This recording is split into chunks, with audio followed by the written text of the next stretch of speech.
उत्तर प्रदेश मुरादाबाद से अपने सहयोगी सुमित राणा के साथ श्रीपाल सिंह राणा की रिपोर्ट। आप देख रहे हैं न्यूज 7 गंगा प्लस। खबर मुरादाबाद से। आज संवेदना किड्स कॉटेज ने बच्चों के समग्र विकास में आयुर्वेद और चिकित्सा के महत्व विषय पर 26 अगस्त 2023 को सेमिनार का आयोजन किया गया, जिसमें मुख्य वक्ता के रूप में डॉक्टर हरिदत्त, पूर्व क्षेत्रीय आयुर्वेदिक एवं यूनानी अधिकारी, डॉक्टर RK शर्मा, क्षेत्रीय आयुर्वेदिक एवं यूनानी अधिकारी, डॉक्टर गौरव त्यागी, वरिष्ठ योग प्रशिक्षक, आयुष मंत्रालय, Yash Chaudhary, assistant of GK medical college, captain doctor Meenu Mehrotra ji मौजूद रही। सेमिनार एक सहयोगी मिशन था जो आयुर्वेद और योग की ताकत के माध्यम से मानसिक कल्याण के अवसर पर केंद्रित था।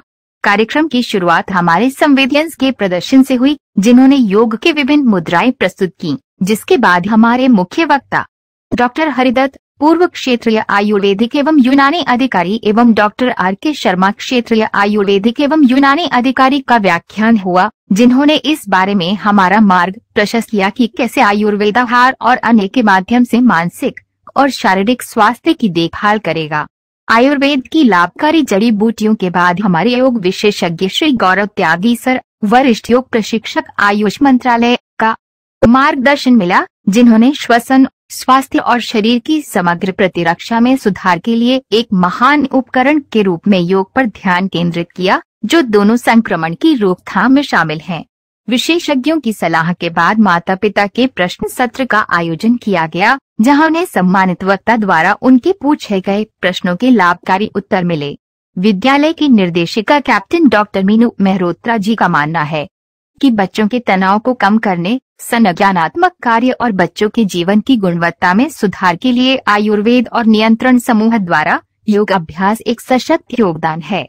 कार्यक्रम में आभार अभिव्यक्ति संवेदना की प्रधानाचार्य श्रीमती श्रुति गुप्ता जी द्वारा की गई, जिन्होंने मुख्य वक्ता को स्वस्थ शरीर और बच्चों के बौद्धिक और शारीरिक विकास के लिए जीवन को सकारात्मक रूप से जीने के लिए उनके विशेष मार्गदर्शन के लिए धन्यवाद दिया। कार्यक्रम को सफल बनाने में संवेदना स्कूल के अभिभावकों, प्रभारी शाइस्ता मैडम, शिक्षिका मैम मुस्कान, बिस्मा, फक्रिया, अनम, सना आदि शिक्षिकाओं ने अपना महत्वपूर्ण योगदान प्रदान किया। By doctor Meenu Malhotra.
हम इस देश के वासी।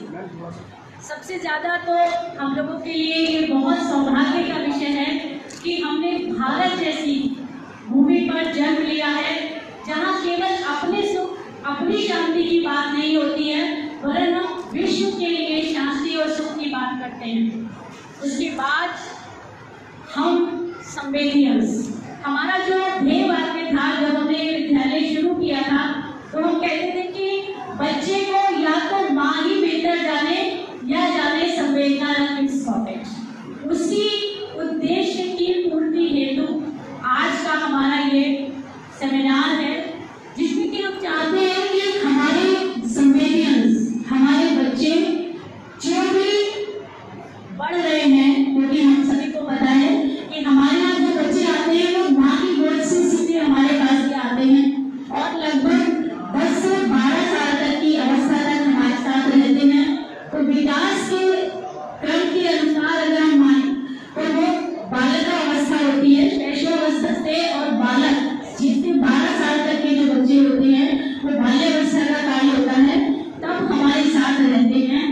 ऐसे में उन बच्चों की कैसे उनका सर्वांगीण विकास हो, उनके उस विकास के लिए किस प्रकार से योग और आयुर्वेद उनके उस विकास में सहायक हो सकता है, इस विषय पर आधारित हमारा आज का ये सेमिनार। और संवेदना बहुत सौभाग्यशाली है कि जब भी संवेदना ने कोई संकल्प लिया है तो ऊपर वाले ने उस हम पर बहुत आशीर्वाद, बहुत ऐसा हमें धन्य है हम कि हमें वो सब मिलता है जो हम संकल्प के ऊपर शुरू करते हैं। तो इसी क्रम में हमने ये सोचा कि आज के इस तरीकों में किस प्रकार से बच्चों के लिए उनका स्वस्थ रहना, मानसिक और शारीरिक रूप से स्वस्थ रहना कितना आवश्यक है, और उसके लिए हम पेरेंट्स किस प्रकार से कैसे प्रयास कर सकते हैं, इसी विषय पर हमारा ये आज सेमिनार आधारित है। हम सभी जानते हैं कि कोविड काल, जो कि हम सभी ने देखा, वो पैंडेमिक का जो काल था, उसमें हर प्रकार से ये प्रमाणित हो चुका है कि योग और आयुर्वेद किस प्रकार से एक व्यक्ति के जीवन को सुरक्षित रख के उसका सर्वांगीण विकास कर सकता है। एक मनोवैज्ञानिक प्रमाणदाता होने के नाते बहुत सारे केसेस मेरे पास आजकल जो आ रहे हैं, उनमें सबसे ज्यादा केसेस ऐसे होते हैं जिनमें कि बच्चों की इमोशनल स्टेबिलिटी, इमोशनल कॉम्पिटेंसी समाप्त होती जा रही है। और आप पेरेंट्स भी जानते होंगे कि 3 साल से ऊपर के बच्चे भी आजकल एग्रेशन और एंजाइटी का शिकार हो रहे हैं। तो ऐसे में ये हमारा जो सेमिनार है वो आपके लिए, आपके बच्चों के लिए बहुत लाभप्रद होगा। और दूसरी बात यह है कि बहुत सौभाग्यशाली है कि जो आज हमारे साथ विशेषज्ञ यहाँ बैठे हुए हैं, वो सभी योग और आयुर्वेद के उस स्तर के विशेषज्ञ हैं जो न केवल उन्होंने अपनी कोई शैक्षणिक योग्यता है, वरन उनके पास वो व्यवहारिक अनुभव है जिसके माध्यम से उन्होंने हजारों लोगों को इन दोनों योग और आयुर्वेद के माध्यम से उनको सुखी जीवन दिलाया है। तो इसी हेतु हमारा ये आज का सेमिनार है। हमने अपेक्षा तो की थी कि हमारे पेरेंट्स, मुझे लगता था कि हमारे पेरेंट्स के लिए उनके बच्चों से ज्यादा कोई भी और बात इम्पोर्टेंट नहीं हो सकती, लेकिन थोड़ा सा शोक का विषय भी है कि जिस अपेक्षा के साथ हमने ये आयोजित किया था, उस अपेक्षा में बहुत कम पेरेंट्स हमारे साथ आए हैं, लेकिन जो आए हैं उनको इसका भरपूर लाभ मिलेगा। और हमारे जो आज के विशेषज्ञ हैं वो आपको बताएंगे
सभी अपेक्षा के साथ आप सभी का हार्दिक अभिनंदन और स्वागत।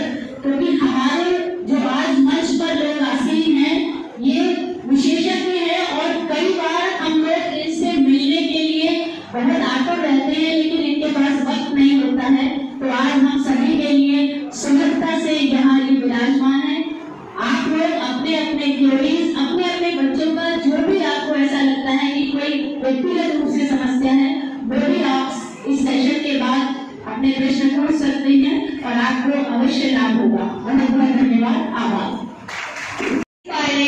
And we are really privileged to work under your patronage. Good afternoon to the Honorable Chief Guest, Honorable Director Ma'am, respected Principal Ma'am, dear teachers, my colleagues, and my dear students. Today we all are gathered here to have a seminar on the importance of yoga and Ayurveda in all-round development of growing child. Childhood means an age of 6 to 12 years, growing physically, mentally, development of behaviors, habits, values. It's an important period of a child's life to be healthy and disease-free. The period of image, inductive thinking, and steps towards biological changes. ये उम्र बच्चों के शारीरिक एवं मानसिक विकास की है। एक खेल की उम्र है जिसमें बच्चा एक्टिव रहता है, चिंतन करना शुरू करता है और अपनी टीनेज लाइफ के लिए अंदर ही अंदर खुद को प्रिपेयर कर रहा होता है। एंड टुडे बच्चों की देखने को लगा कि वास्तव में यहाँ बच्चे इतने संवेदनशील हैं और मैं उसको देखकर अनुभव हो गया। इसलिए जो पूरे स्टाफ का डायरेक्टर प्रोग्राम का प्रिंसिपल मैडम का इतने सर्वेलेंस है, उसका पूरा अभ्यास है, लगता है उन्होंने बच्चों के सामने बहुत अच्छा एक तालमेल बनाकर उनको बहुत अच्छी ट्रेनिंग दी है, बहुत अच्छी शिक्षा दी है, जिसको प्रस्तुति देखकर मुझे लगा कि वास्तव में ये बहुत अच्छा प्रयास उन्होंने किया है। अब वहाँ आयुर्वेद के संबंध में मैं थ्योरेटिकल ज़्यादा नहीं करके प्रैक्टिकल जो बातें हैं वो मैं आपसे शेयर करना चाहता हूँ। एक तो जो हमारे बच्चे हैं और जो पेरेंट्स हैं उसमें सबसे अहम रोल जो है बच्चे के साथ जो उसकी माँ का रोल होता है, जो उसकी माँ का जो बच्चों पे ध्यान देती है, साथ में स्कूल में तो जो सिखाते हैं मैडम वगैरह वो अलग बात है, लेकिन बच्चा जब वहाँ से घर जाता है तो सबसे ज्यादा जो उनकी मदद है उनका बहुत अहम रोल है कि वो बच्चे को किस तरह से देखभाल करें कि उसका सर्वांगीण विकास हो सके। साथ ही क्योंकि मैं आयुर्वेद के विषय में कुछ कहना चाहता हूँ, तो सबसे पहले मैं यही कहूँगा कि जो हम लोगों की दिनचर्या है, दिनचर्या किस तरह की होनी चाहिए, स्वस्थ व्यक्ति किस तरह से हम अपने स्वास्थ्य को बनाए रखें और सर्वांगीण जो बच्चा है वो बड़ा होकर उसका सर्वांगीण विकास के विकास से हो। तो इस संबंध में मैं सबसे पहले तो ये शेयर करना चाहता हूँ कि हम लोग स्वस्थ किसे कहते हैं, स्वस्थ व्यक्ति कौन है, आप किसको कहें कि ये व्यक्ति पूरी तरह से स्वस्थ है और ये अस्वस्थ है। तो हमारे यहाँ जो प्राचीन काल से ऋषि मुनि के समय से ये एक ज्ञान जो है गुरु शिष्य परंपरा के माध्यम से दिया जाता था, जिसमें संस्कृत के श्लोक जो थे उसमें सूत्र रूप में बताते थे कि स्वस्थ व्यक्ति कौन है। ठीक है, तो उसमें एक श्लोक है, समदर्शा समान विश्वास सम धातु मना क्रिया कृष्ण आत्मनिर्भर मना स्वस्थ युक्ति को भेजे। मतलब ये है कि जो हमारा तीन लोग बोलते हैं मार्केट कम आयुर्वेद में, तो उनकी जो समानता रहती है समदोषा समान विश्वास, और जो उसकी जो हमारे शरीर में जागृति है वो भी समान रूप से कार्य कर रही है। समदोषा समान विश्वास सम धातु बना क्रिया, और जो हम जो धातु होते हैं, धातु का मतलब होता है कि हम भोजन लेते हैं तो सबसे पहले भोजन जो है पेट में जाके उसका रस बनता है, तो सब धातुएं होती है, रस से रक्त बनता है, रस रक्त मांस मेद अस्थि मज्जा शुक्र, इस तरह से इसका जो हम भोजन जो भी लेते हैं उसका इफेक्ट इस तरह से बॉडी में आता है। और अंत में जाके जब रस रक्त मांस मेद अस्थि मज्जा शुक्र बनके और जब उसका समावेश विकास होता है तो एक ओज भी चेहरे पर आता है। चेहरे पे वो कहते हैं कि चेहरे पे कितना ओज है, ठीक है ना। तो ये जो स्वस्थ व्यक्ति कौन है, इसकी हमने आपको बातें शेयर कर ली, ठीक है ना। अब आयुर्वेद जो है, आयुर्वेद की जो महत्ता है ये है कि हम किस तरह से बीमार ही ना पड़े। उसका उद्देश्य क्या है, तो आयुर्वेद का जो उद्देश्य है वो क्या है, ठीक है ना। तो उसमें ये है कि स्वास्थ्य लक्षणम आतुरस्थ विकार पुष्परेक्षा, जो इसका उद्देश्य ये है कि स्वस्थ जो व्यक्ति है वो स्वस्थ बना रहे, और जो आतुर बीमार हो रहा है, ठीक है, उसकी किस प्रकार से चिकित्सा की है। तो ये एक आयुर्वेद का उद्देश्य है। ये तो रहा एक ऐसा एस्पेक्ट जो हमने आपसे शेयर किया। और जो प्रैक्टिकल एस्पेक्ट है वो ये है कि हमारे यहाँ बताया गया है, मैडम जी कह रही थी हमारी दिनचर्या किस तरह की होनी चाहिए, दिनचर्या कैसी होनी चाहिए कि बच्चा स्वस्थ बना रहे, ठीक है ना।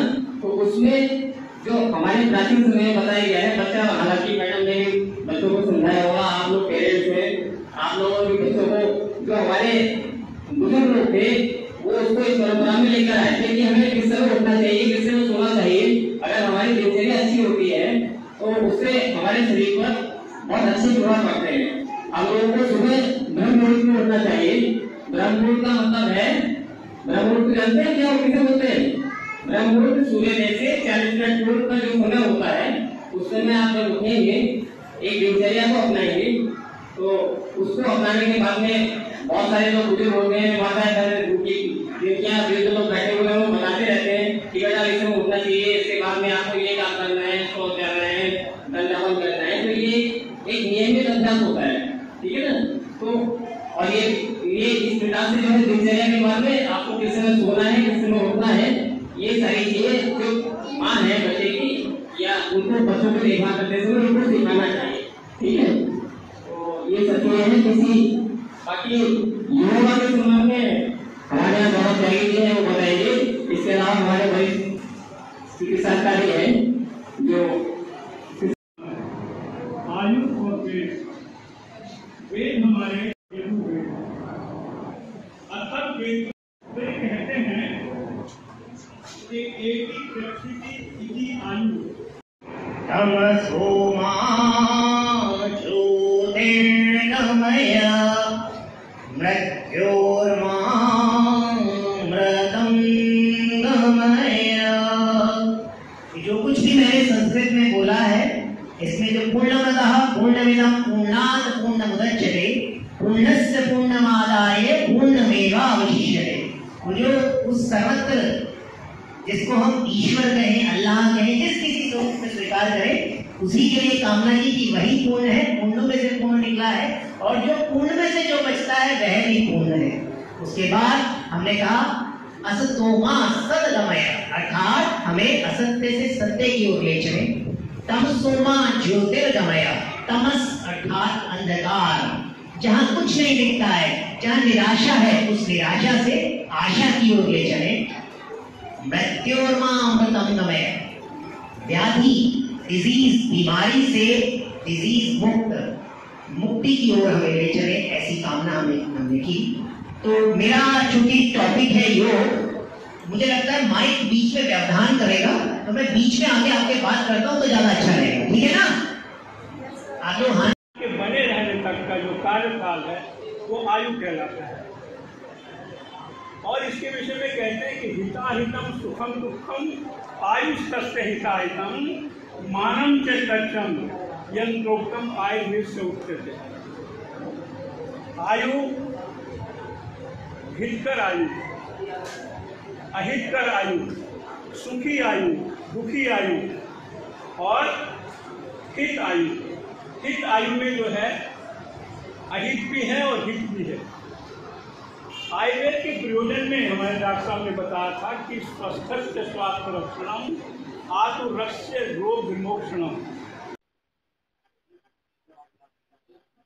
आज यहाँ संवेदना किड्स कॉटेज में 6 से 12 साल तक के जो बच्चे हैं उनके पेरेंट्स के लिए एक सेमिनार का आयोजन किया गया, जिसका विषय है बढ़ते बच्चों के सर्वांगीण विकास में योग और आयुर्वेद का महत्व। तो आज हमारे सेमिनार का उद्देश्य था कि जो आजकल हमारे बच्चे हैं उनमें जो फिजिकल प्रॉब्लम्स आ रही हैं, जो मेंटल प्रॉब्लम्स आ रही हैं, जो ऑलराउंड डेवलपमेंट के लिए जो उनकी ज़रूरतें हैं, वो योग और आयुर्वेद के माध्यम से कैसे पूरी हो सकती हैं। इसीलिए हमने आज यहाँ अपने पेरेंट्स को बुलाया है और उनको ये बताया गया है हमारे विशेषज्ञों के द्वारा कि आजकल बच्चों में जो एंजाइटी है, बहुत छोटे बच्चों में एंजाइटी है, टॉलरेंस की कमी है, एग्रेशन बहुत बढ़ रहा है, एंजाइटी लेवल उनका इतना बढ़ जाता है कि कई बार वो परीक्षा से पहले बीमार हो जाते हैं। तो इस तरह की सारी समस्याओं के समाधान के लिए हमारे योग और आयुर्वेद के यहाँ विशेषज्ञ बुलाए गए हैं। डॉक्टर गौरव त्यागी जी हैं, डॉक्टर आर.के. सिंह जी हैं और जितने भी हमारे विशेषज्ञ बुलाए हैं उन्होंने उनको ये बताया कि कैसे बढ़ते बच्चों में, क्योंकि परेशानी क्या होती है कि जब हमारे बढ़ते बच्चे जो 6 से 12 साल तक का हमारा आयु वर्ग होता है, उन बच्चों में जब इस तरह की समस्याएं विकसित हो जाती हैं तब उनको दूर करना ज्यादा कठिन होता है, ज्यादा मुश्किल होती है। तो इन्हीं बच्चों के लेवल से, क्योंकि 6 साल की वो आयु होती है जिसमें बच्चा जो कुछ भी अच्छी आदत अपने जीवन के लिए ढाल लेता है वो जीवन पर्यंत रहती है। आज हम चारों तरफ देखते हैं कि इतनी घटनाएं घटित हो रही हैं, वो बच्चों में पेशेंस लेवल कम होने की वजह से हो रही है, टॉलरेंस नहीं है, जल्दी परेशान हो जाते हैं।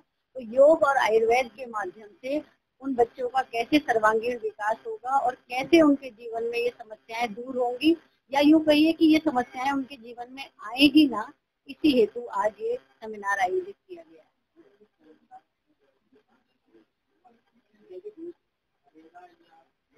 नहीं, ऐसा है कि जैसे हमारे संवेदना में पहले से ही योग की क्लास हमारे यहाँ हफ्ते में 2 दिन हमारे बच्चों के लिए चलती है और हम विभिन्न योग की क्रियाओं के द्वारा बच्चों को स्वस्थ रखने का प्रयास करते हैं। लेकिन विशेषज्ञों के द्वारा माता पिता को निर्देशित किया जाना आज का हमारा उद्देश्य था, क्योंकि जो घर में अगर पेरेंट्स अवेयर होंगे तभी वे अपने बच्चों को कुछ अच्छा सिखा पाएंगे। तो आज का हमारा उद्देश्य था कि हम अपने पेरेंट्स को, अपने अभिभावकों को जागृत कर लें, जिससे कि वो अपने बच्चों में इन अच्छी आदतों को विकसित कर पाए।